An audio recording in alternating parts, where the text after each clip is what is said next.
السلام علیکم ورحمۃ اللہ وبرکاتہ۔ الحمد للہ رب العالمین والعاقبۃ للمتقین والصلاة والسلام علی رسولہ الامین، اما بعد۔ محترم ناظرین کرام، میرے قابل قدر بھائیوں، دوستوں، بزرگوں اور میری اسلامی ماؤں اور بہنوں، آپ کے سوالات اور ہمارے جوابات، آج یہ ہماری 5ویں نشست ہے جس میں ساتھیوں کی طرف سے آنے والے سوالوں کے جوابات دینے کی کوشش کر رہا ہوں۔ سب سے پہلا سوال یہ ہے کہ ہاف ٹی شرٹ پہن کر کے نماز پڑھنے میں کیا حرج ہے؟ اللہ رب العالمین کا ارشاد ہے، خذوا زینتکم عند کل مسجد، نماز کے وقت زینت کے لباس پہن لیا کرو۔ لیکن آج کل آدمی ٹی شرٹ ہی میں زینت سمجھتا ہے، آدمی اسی حالت میں آفس جاتا ہے، اسی حالت میں مدیر سے ملتا ہے، اسی حالت میں سارا کام کرتا ہے، عام نمازیں پڑھتا ہے۔ تو انشاءاللہ ہاف ٹی شرٹ پہن کر کے نماز پڑھنے میں کوئی حرج نہیں ہے۔ اصل چیز کیا ہے کہ پردے کی چیز ڈھکی ہو، جو مرد کے لیے ناف سے لے کر کے گھٹنے تک ہے، اسی طریقے سے دونوں کندھے ڈھکے ہوئے ہو۔ فل آستین ہو اچھی بات ہے، لیکن ہاف آستین میں نماز پڑھنے میں کوئی حرج نہیں ہے انشاءاللہ۔ دوسرا سوال، اور یہ کثرت سے کئی بار یہ سوال آ چکا ہے کہ کولگیٹ، کلوز اپ یا اس طریقے سے جو منجن برش، اس سے استعمال کرنے میں کوئی حرج تو نہیں ہے نماز میں، روزے میں؟ تو میرے بھائی دوستو، اللہ کے رسول صلی اللہ علیہ وسلم مسواک کرتے تھے، مسواک کا آپ نے حکم دیا ہے، اور اتنا زیادہ حکم دیا ہے کہ آپ نے فرمایا کہ اگر مشقت نہ محسوس ہوتی تو میں ہر نماز اور ہر وضو کے وقت کمپلسری کر دیتا مسواک کو۔ اور اس میں کہیں اس بات کا ذکر نہیں ہے کہ جو ہے حالت روزہ میں مسواک نہ کرے۔ تو ظاہر بات ہے آپ کوئی بھی مسواک کریں گے اس کی کوئی نہ کوئی لذت آپ کے منہ میں جائے گی، تو چاہے نیم کا ہو، چاہے میٹھا ہو، چاہے تیکھا ہو، مسواک کرنے میں کوئی حرج نہیں، بشرطے کہ اندر آپ اس کو نہ نگلے، صرف اس کے لذت محسوس ہونے میں کوئی حرج نہیں ہے۔ تیسرا سوال ہے، یہ سوال بھی کئی بار آ چکا ہے کہ ایک آدمی 3 رکعت نماز پڑھ رہا ہے یا 4 رکعت، تو تشہد اولیٰ میں یعنی پہلی تشہد میں بھول کر کے وہ درود شریف بھی پڑھ لیا، تو کیا سجدہ سہو لازم آتا ہے؟ میرے بھائی بھول کر نہ پڑھیے، بلکہ کبھی کبھی جان بوجھ کر پڑھیے۔ اللہ کے رسول صلی اللہ علیہ وسلم سے تشہد اولیٰ میں بھی درود شریف ثابت ہے، اس لیے کبھی کبھار پڑھ لیا کریں، اس سے سجدہ سہو لازم نہیں آئے گا۔ چوتھا سوال ہے، ٹخنے سے نیچے کپڑا پہن کر نماز پڑھنا کیسا ہے؟ آپ ٹخنے کی بات کر رہے ہیں، ابھی حال یہ ہے ہمارے بہت سارے لوگوں کا جو مغرب زدہ ہیں، جینز پینٹ جو ناف کے نیچے پہنتے ہیں اور چھوٹی شرٹ جو اوپر رہتی ہے، جب رکوع میں جاتے ہیں یا سجدے میں جاتے ہیں تو پیچھے سے پورا سرین، پورا چوتڑ کھل جاتا ہے۔ انتہائی گھناؤنی اور گندی بات ہے۔ اتنے باعزت رہنے والے لوگ، اتنے فیشنیبل لوگ اور اتنے محترم لوگ، ان کا حال یہ ہے کہ جینس اتنا نیچے پہنتے ہیں کہ ٹخنا ڈھک جائے، جس کا چھپانا واجب ہے۔ اگر اس ٹخنا ڈھکا رہے گا تو جہنم میں چلے گا۔ صحیح بخاری کی حدیث ہے، ما اسفل من الکعبین ففی النار، ما اسفل من الکعبین من الازار ففی النار۔ کپڑے کا جو حصہ ٹخنے سے نیچے لٹک رہا ہوگا وہ حصہ کپڑا سمیت جہنم میں جلے گا۔ اس کو تو چھپاتے ہیں فیشن میں، اور جو واجب ہے، جو ضروری ہے، جس کے بغیر نماز نہیں ہوگی، چوتڑ پیچھے سے کھل جاتا ہے۔ میں نے دیکھا ابھی تقریباً 2 مہینہ پہلے ایک مسجد میں گیا، میں داخل ہوا، جماعت کھڑی ہو گئی تھی، ایک شخص نماز پڑھا رہا تھا، وہ نماز پڑھا رہا ہے، وہ سجدے میں گیا، اس کا پورا سرین، آدھی سرین پورا ایسا پچھواڑا کھلا ہوا ہے۔ اب میں نماز میں داخل ہو رہا ہوں، استغفر اللہ، اور حالت یہ ہے جناب کہ نیچے ٹخنا ڈھکا رہے گا۔ جو اللہ کے رسول صلی اللہ علیہ وسلم نے منع کیا ہے وہ کریں گے، اور جو حکم دیا ہے اس کو نہیں کریں گے. یہ ہے آج کل کے مسلمان، اور اس کے بعد اس حالت میں نماز پڑھتے ہیں. بہرحال نماز تو ہو جائے گی، لیکن ٹخنا ڈھکنے کی وجہ سے بہت بڑا گناہ کبیرہ ہے، بہت بڑا گناہ کبیرہ ہے. یہ عام حالات میں نماز سے اس کا تعلق نہیں ہے. نماز آپ کی ہو جائے گی. ایک تو یہ کہ آپ نماز پڑھیں نیک بن کر کے، اور ایک آپ نماز پڑھتے ہیں گناہ کرتے ہوئے. تو ٹخنے کے نیچے کبھی بھی نہیں پہننا چاہیے، چاہے نماز ہو یا غیر نماز. نماز بہرحال ہو جائے گی.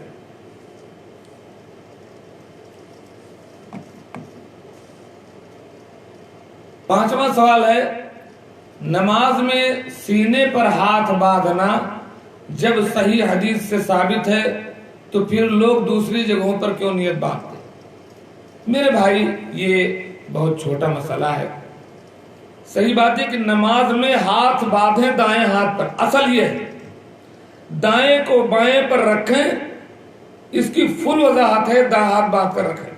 لیکن کہاں باندھیں؟ سینے پر باندھیں کہ پیٹ پر باندھیں کہ ناف کے نیچے باندھیں؟ احادیث کے الفاظ کے اختلاف کی وجہ سے اس میں فقہا میں اختلاف ہے، اور احادیث کے صحت اور ضعف کی وجہ سے بھی اس مسئلے میں اختلاف ہوا ہے. بے شک صحیح بات یہ ہے، اور صحیح حدیث سے جو بات ثابت ہے وہ یہ ہے کہ سینے پر نیت باندھی جائے.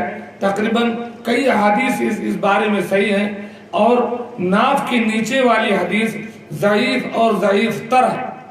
لیکن بہرحال اہل حدیثوں کے ہاں سینے پر نیت باندھتے ہیں.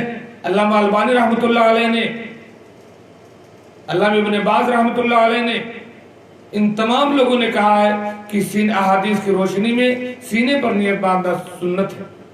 امام ترمذی کہتے ہیں کہ رأى بعضهم ان يضعهما فوق السرة، بعض علماء کا کہنا ہے کہ پیٹ کے ڈھونی کے اوپر باندھی جائے. وَرَأَى بَعْضُهُمْ أَن يَضَعُهُمَا تَحْتَ السُّرَّةِ، اور بعض کہتے ہیں کہ ناف کے نیچے. وَكُلُّ ذَلِكَ عِنْدَهُمْ وَاسِعٌ، اور یہ تمام ان میں وسعت ہے، اتنا بڑا کوئی جھگڑے کی بات نہیں ہے. اگر آدمی دلیل کی بنا پر حدیث ضعیف ہے لیکن وہ سمجھ رہا ہے کہ صحیح ہے اس کی تحقیق پر، تو انشاءاللہ کوئی بڑا مسئلہ نہیں ہے. بے شک سینے پر نیت ہاتھ باندھنا افضل ہے، لیکن اگر آدمی سینے پر یا ناف پر کہیں بھی دلیل کی بنا پر ہاتھ باندھتا ہے تو انشاءاللہ اس کی نماز ہو جائے گی. یہ سنت کا مسئلہ ہے، اور اس وقت اس چھوٹے سے مسئلے کو چھیڑنا بہت حکمت کی بات نہیں. چھٹا سوال ہے، احتلام ہونے سے روزہ ٹوٹتا ہے کہ نہیں؟ عمدن جان بوجھ کر کے منی خارج کرنے سے روزہ ٹوٹتا ہے، چاہے وہ جماع کی شکل میں ہو چاہے کسی اور شکل میں ہو. لیکن بے اختیاری اگر خارج ہوتی ہے، جیسے آپ سو رہے ہیں دوپہر میں یا عصر بعد اور آپ کو خواب آ گیا، احتلام ہو گیا، تو اس سے آپ کا روزہ نہیں ٹوٹے گا. ایک ساتواں سوال ہے، آج سوالات بہت تھوڑے ہیں. پہلے، دوسرے اور تیسرے عشرے کی دعائیں کیا ہیں؟ رمضان کا جو پہلا عشرہ ہے، پھر دوسرا عشرہ ہے، پھر تیسرا عشرہ ہے، ان کی دعائیں کیا ہیں؟ میرے بھائی ایسی کوئی حدیث ثابت اور صحیح نہیں ہے جس سے یہ پتا چلے کہ ہر عشرے کی الگ الگ دعا ہے. پہلے 10 دن میں الگ دعا، دوسرے 10 دن میں الگ دعا، تیسرے 10 دن میں الگ دعا. ایسی کوئی حدیث ثابت نہیں ہے. ہمارے پوچھنے والے ساتھی سے اگر کوئی ایسی حدیث دکھی ہو تو آپ سمجھ لیجئے کہ وہ جھوٹی، ضعیف اور کمزور ہے. ایسی کوئی صحیح حدیث ثابت نہیں ہے جس سے ہر عشرے کی کوئی الگ دعا ثابت ہو.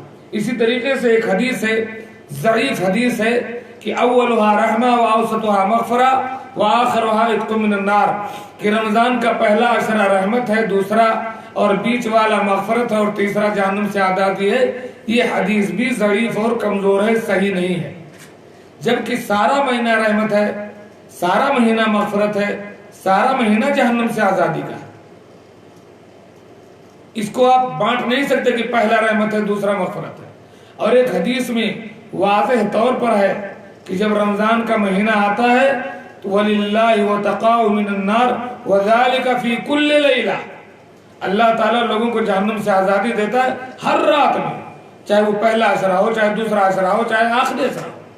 ابن ماجہ کی صحیح حدیث ہے. تو ہر عشرے کی کوئی الگ دعا نہیں ہے.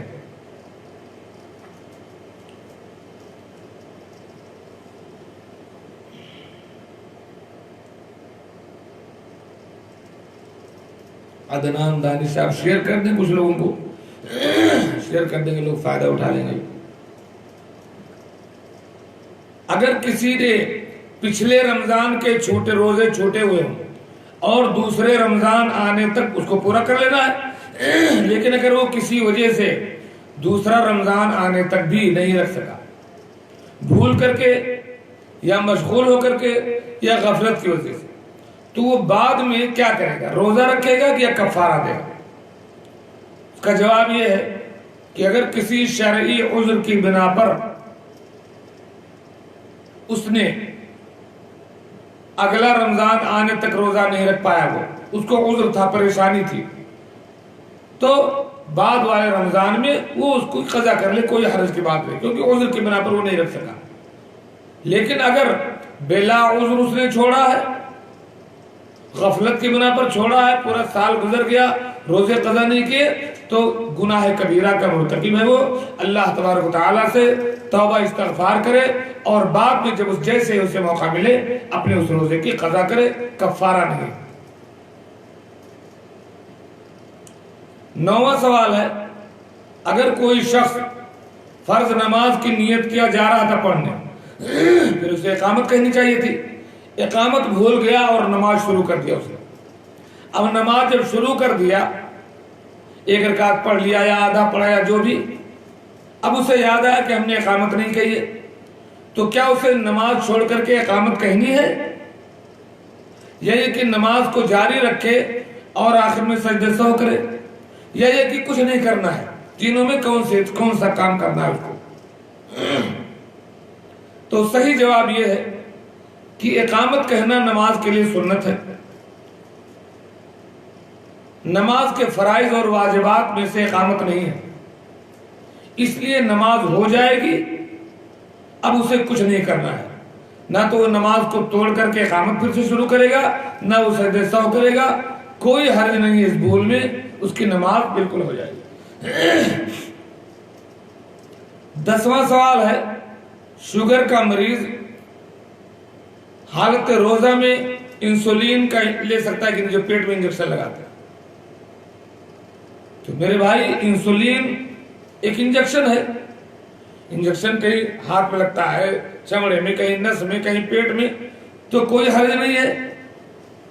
شوگر کا مریض روزے کی حالت میں جو انجیکشن لیتا ہے، نہ اس میں غذائیت ہے، میرے بھائی دوسروں کو شیئر کر دیجیے، اور نہ اس میں طاقت ہے، اس لیے شوگر کے لیے انجیکشن لینے میں روزہ نہیں ٹوٹے گا. کئی بار یہ سوال آ چکا ہے، سر میں تیل لگانے اور محمد شمشاد، ماشاءاللہ کون شمشاد، سر میں تیل لگانے اور آنکھ میں سرما ڈالنے سے روزہ ٹوٹے گا کہ نہیں؟ قطعاً نہیں ٹوٹے گا. سر میں تیل لگانے سے بھی نہیں ٹوٹے گا، آنکھ میں سرما لگاؤ چاہے دوا ڈالو، کسی چیز سے روزہ نہیں ٹوٹنے کا ہے انشاءاللہ. 12واں سوال ہے، اور آج سوالات ہمارے پاس کم آئے ہیں اور یہ آخری سوال ہے. اگر آپ لوگ سوال کرنا چاہیں تو کر لیں، اس لیے کہ سوالات ختم ہو گئے. کئی لوگ ایسا بھی سمجھتے ہیں کہ بال اور ناخون کاٹنے سے شاید روزہ ٹوٹ جائے گا. ابو حسن عبد القادر صاحب کیسے خیریت سے ہیں؟ میرے بھائی، یہ ناخون اور بال کاٹنا یہ قربانی کا مسئلہ ہے، یہ روزے کے مسئلے سے اس کا کوئی تعلق نہیں ہے. اس لیے آپ بال کاٹیں، ناخون کاٹیں، اس سے روزہ نہیں ٹوٹے گا. اصل چیز اس بات کا خیال رکھیں کہ روزے کے جو آداب ہیں وہ آپ سے چھوٹنے نہ پائیں. نماز 5 وقتہ پڑھیں، نماز نہ چھوڑیں، وقت پر پڑھیں، قرآن پاک کی تلاوت مستقل کریں، کوشش کریں کہ ضرور ایک دن میں 1 پارہ ہو جائے. کئی بار میں نے اس بات کا ذکر کیا ہے کہ قرآن پاک کی ایک حرف پڑھنے پر 10 نیکی ملتی ہے، اور یہ قرآن جو مجمع فہد والا ہے، ایک لائن میں 30 سے زیادہ حروف ہیں، جس میں آپ کو 300 نیکیاں ملتی ہیں، 15 سطور ہیں، 4500 نیکیاں ملتی ہیں ایک صفحہ قرآن پڑھنے پر۔ ایک ورق آپ قرآن پڑھ لیں تو 9000 نیکیاں ملتی ہیں۔ ایک پارے میں 10 ورق صرف ہیں، ایک پارہ آپ پڑھ لیں تو آپ کو 90,000 نیکیاں ملتی ہیں، اور ایک پارہ پڑھنے میں آپ کو زیادہ سے زیادہ 20 سے 25 منٹ کا وقت لگتا ہے۔ میرا تجربہ ہے، میں اس پر عمل کرتا ہوں، 20 سے 25 منٹ کا وقت لگتا ہے ایک پارہ پڑھنے میں، جس میں 10 ورق ہیں۔ ہر وقت ورق کے پڑھنے پر آپ کو 9000 نیکی، ایک پارہ پڑھنے پر آپ کو 90,000 نیکی ملتی ہے۔ تو نماز کی پابندی کریں، سنن رواتب جو ہے ان کی پابندی کریں، جن کے بارے میں اللہ کے نبی نے فرمایا ہے کہ جو ان کی پابندی کرے گا اللہ تعالیٰ اس کے لیے جنت میں گھر بنائے گا۔ قرآن کریم کی مکمل تلاوت کریں، تراویح پڑھیں، رات میں بھی اٹھ کر کے قرآن پڑھیں، خاص کر اس لاک ڈاؤن کے دور میں قرآن لے کر کے تراویح پڑھیں۔ روزے کو پوری حفاظت کے ساتھ رکھیں، کوئی شہوت کی بات نہ کریں، کوئی جھوٹ نہ بولیں، کوئی دھوکہ دھڑی کی بات نہ کریں، کوئی جہالت اور گناہ کے کام نہ کریں۔ کیا بغیر سحری کے جزاک اللہ خیر آپ کا بات، کیا بغیر سحری کے روزہ مانا جائے گا؟ جی ہاں، رات ہی سے آپ کے روزے کی نیت ہے اور کسی وجہ سے آپ سحری نہیں کر سکے، یا تو یہ کہ آپ سو گئے اس لیے سحری نہیں کیے، یا یہ کہ آپ جاگ رہے تھے لیکن آپ کو کہیں گاڑی چلا رہے تھے یا کچھ آپ کو سحری میسر نہیں ہوئی اس لیے، یا یہ کہ آپ نے جان بوجھ کر سحری نہیں کی، کہیں بزی ہو گئے۔ سحری کے بغیر روزہ ہو جائے گا، لیکن سنت ہے، اللہ کے نبی نے فرمایا چاہے کچھ نہ ہو تو ایک گھونٹ پانی ہی پی لو، تسحروا فإن فی السحور برکہ، سحری کیا کرو، سحری میں برکت ہے۔ اور اللہ کے نبی نے یہ بھی فرمایا کہ ہمارے اور اہل کتاب کے روزے کے درمیان سحری کا فرق ہے، اس لیے سحری کر لیا کرو۔ اس کے باوجود اگر کوئی سحری نہیں کیا یا سو گیا یا بزی ہو گیا اور رات ہی سے روزے کی نیت تھی تو اس کا روزہ مانا جائے گا۔ سوال کریں کوئی بات۔ تو میں کہہ رہا تھا کہ رمضان کے روزے کی حفاظت کریں، اپنی زبان، اپنے اعضاء، اپنے آنکھ، اپنے کان کو گناہ سے بچائیں، جیسے پیٹ اور منہ کو ہم کھانے پینے سے بچاتے ہیں، ایسے پورے اعضاء کو گناہوں سے بچائیں، اسی کا نام روزہ ہے۔ اللہ کے نبی صلی اللہ علیہ وسلم نے فرمایا الصیام جنۃ، روزہ ڈھال ہے گناہوں سے بچنے کا، جہنم سے بچنے کا۔ فَإِذَا كَانَ يَوْمُ صَوْمِ أَحَدِكُمْ، جب تم نے کہا کوئی روزے دار ہو، فَلَا يَرْفَثْ، تو شہوت کی بات نہ کرے، گندی بات، وَلَا يَسْخَبْ، شور شرابہ لڑائی جھگڑا نہ کرے، فَإِنْ سَابَّهُ أَحَدٌ أَوْ قَاتَلَهُ، اگر کوئی اسے گالی دے، کوئی اسے جھگڑا کرے، فَلْيَقُلْ إِنِّي امْرُؤٌ صَائِمٌ، تو کہہ دے کہ میں روزے دار ہوں۔ اس انداز سے روزہ رکھے، 5 وقتہ نماز کی پابندی کرے۔ اس کا اجر یہ ہے کہ اللہ کے رسول صلی اللہ علیہ وسلم نے فرمایا کہ جس طریقے سے 5 بار کسی کے گھر کے سامنے نہر ہو اس میں نہائے تو سارے میل دھل جاتے ہیں، ایسے 5 وقتہ نماز کی پابندی کرنے والے کے 5 بار نماز پڑھنے سے سارے گناہ دھل جاتے ہیں۔ سنت مؤکدہ کی پابندی کرنے سے اللہ تعالی جنت میں گھر بناتا ہے۔ قرآن کریم کی تلاوت رات میں کرنا، خاص کر روزے کو پابندی کے ساتھ حفاظت سے رکھنا، اس کا ثواب یہ ہے کہ اللہ کے نبی صلی اللہ علیہ وسلم نے فرمایا من صام رمضان ایمانا واحتسابا غفر له ما تقدم من ذنبه، جو کوئی رمضان کا روزہ ایمان اور اجر کی امید کرتے ہوئے اس کے سارے حدود اور قیود، آداب اور واجبات کے ساتھ رکھے گا، اللہ تعالیٰ اس کے پچھلے سارے گناہ معاف کر دے گا۔ جو شخص قیام کرے گا، خود سے تلاوت کر کے تراویح پڑھے گا، قیام اللیل کرے گا اور اس میں رات میں قرآن پڑھے گا، اپنی نیند کو تھوڑا خراب کر لے گا، تو اللہ کے رسول صلی اللہ علیہ وسلم نے فرمایا من قام رمضان ایمانا واحتسابا غفر له ما تقدم من ذنبه، جو رمضان میں نوافل پڑھے، قیام اللیل کرے، تراویح پڑھے، اس میں قرآن پاک کی تلاوت کرے، اس کے پچھلے سارے گناہ معاف کر دیے جاتے ہیں۔ اور روزے اور قرآن کی تلاوت کے لیے الگ ایک حدیث میں اللہ کے رسول صلی اللہ علیہ وسلم نے فرمایا الصیام والقرآن یشفعان للعبد یوم القیامہ، یہ روزہ اور قرآن قیامت کے دن اللہ تبارک و تعالیٰ کے سامنے بندے کے لیے شفاعت کریں گے. یقول قرآن یقول الصیام یا ربی انی منعت الطعام بالنہار. اے اللہ تعالیٰ یہ دن میں بھوکا تھا لیکن میں نے اس کو کھانا کھانے پانی پینے سے روک دیا تھا. اللہم شفعنی فیہ. یا اللہ تعالیٰ اس بندے کو جہنم سے بچا لے, میری شفاعت قبول فرما لے. قرآن آ کر کے کہے گا یہ ربی انی منعتہ النوم باللیل. اے اللہ تبارک و تعالیٰ یہ رات میں قرآن پاک کی تلاوت کرتا تھا, اس کو میں نے نیند سے روک رکھا تھا.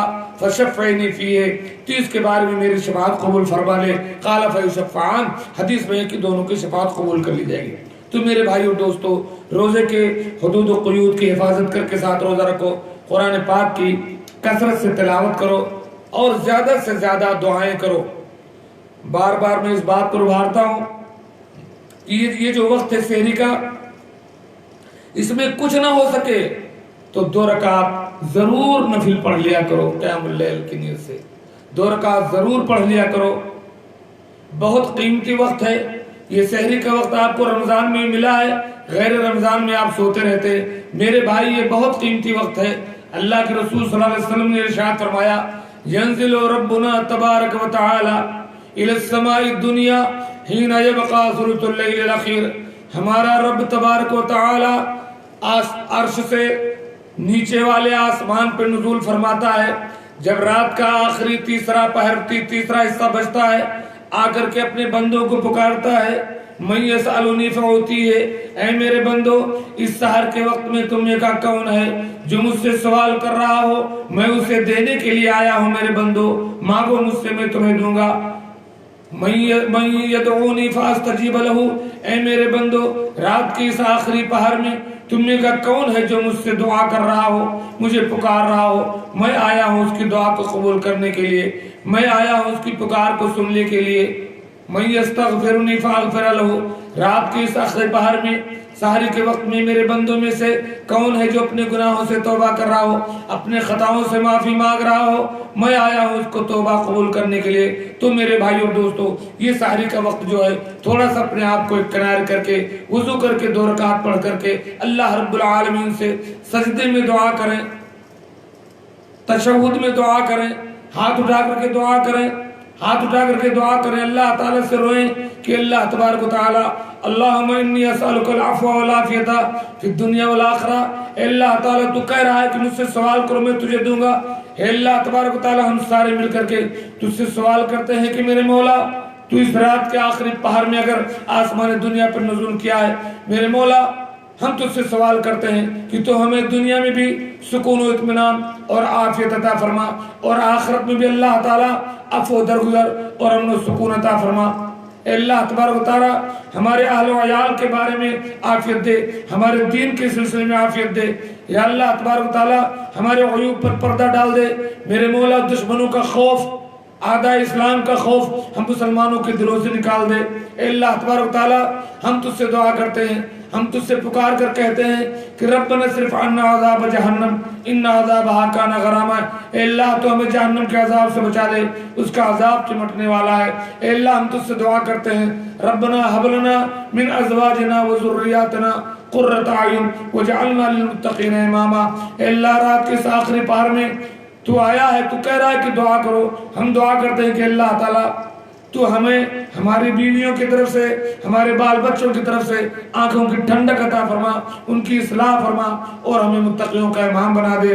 اللہم آتنا الفردوس الاعلی. اے اللہ ہمیں جنت الفردوس عطا فرما. اے اللہ تبارک و تعالیٰ تو کہہ رہا ہے کہ کون ہے جو توبہ کر رہا, میں اس کی توبہ کو قبول کروں. یا اللہ ہم نے جتنے گناہ کیے ہیں چھوٹے اور بڑے, جو ہم رات میں کیے, جو اجالے میں کیے, جو میں جانتا ہوں جو نہیں جانتا ہوں, اے اللہ ہم سب کو صرف تو جانتا ہے. تیرے علاوہ کوئی معاف کرنے والا نہیں. میرے مولا تو معاف کر دے. اللہم انی ظلمت نفسی ظلما کثیرا ولا یغفر الذنوب الا انت فاغفر لی مغفرۃ من عندک وارحمنی انک انت الغفور الرحیم. آمین. میرے بھائی اور دوستو, گزارش ہے کہ میرے واٹس ایپ نمبر پر روزانہ سوالات کیا کریں. آپ کے سوالات کرنے کی وجہ سے بہت سارے دوسرے لوگوں تک اللہ کا دین پہنچ جائے گا, آپ کو اجر ملے گا. میرا واٹس ایپ نمبر ہے 05034503755. اس واٹس ایپ پر آپ اپنے سوالات بھیجیں. میں انشاءاللہ قرآن و سنت اور علماء حق کے علم کی روشنی میں جواب دینے کی کوشش کروں گا. اللہ تبارک و تعالی ہمیں اپنے دین کو پڑھنے کی, سننے کی, سمجھنے کی, اس پر عمل کرنے کی اور اسے دوسروں تک پہنچانے کی توفیق دے. اللہ تعالی ہماری ان دینی مجالس کو, جس میں ہم بیٹھ کر اللہ کا ذکر کرتے ہیں, تیرے نبی کی بات کرتے ہیں, دین سیکھتے ہیں, یا اللہ تعالی اس کو ہمارے لیے, ہمارے ماں باپ کے لیے جنت میں جانے کا اور جہنم سے آزادی کا ذریعہ بنا. اللہ تعالیٰ اس رمضان کو ہمارے لیے مبارک رکھ اور ہمارے لیے مغفرت کا ذریعہ بنا. آمین. وآخر دعوانا الحمدللہ رب العالمین.